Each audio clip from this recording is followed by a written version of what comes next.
Sebelum membuat algoritmanya, perlu diingat kembali dengan pengertian algoritma. Perhatikan kata-kata kunci yang bercetak tebal. Algoritma yang diangkat sebagai contoh adalah membuat secangkir kopi panas. Tujuannya atau penyelesaiannya adalah tersajinya secangkir kopi panas. Masalahnya adalah bagaimanakah urutan cara membuat secangkir kopi panas yang logis atau masuk akal secara sistematis. Secara logika, untuk membuat secangkir kopi, kita memerlukan alat dan bahannya. Pikirkan alat dan bahan yang akan diperlukan. Kita pasti memerlukan kopi, gula, air panas, cangkir dan sendok. Yang pertama, kita tuangkan air panas ke dalam cangkir. Yang kedua, sobek bungkus kopi sasetnya. Yang ketiga, tuangkan kopi bubuk saset tadi ke dalam cangkir yang sudah berisi air panas. Yang keempat, tambahkan gula dan krimer sebagai campuran pemanis. Yang kelima, aduk semua bahan sampai kopi, gula dan krimer supaya bercampur sempurna dengan air.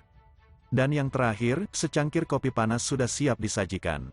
Walau dalam membuat algoritma harus berurutan, tetapi dalam beberapa kasus boleh urutannya terbalik, asalkan tidak akan merubah pada output atau hasil akhirnya. Urutan yang terbalik pula dapat terjadi dalam membuat program seperti misalnya boleh membalik urutan ketika membuat fungsi dulu kemudian prosedur atau sebaliknya.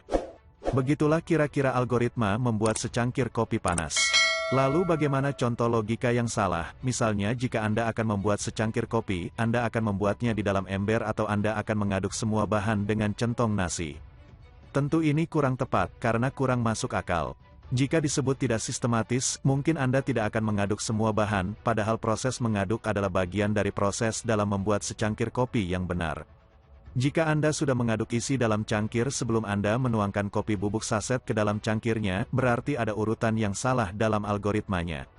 Dan jika semua bahan sudah berada di dalam cangkir tetapi kemudian Anda membalikan cangkirnya hingga semua bahan yang berada di dalam cangkir tumpah, itu artinya tidak ada penyelesaian masalah atau algoritmanya salah.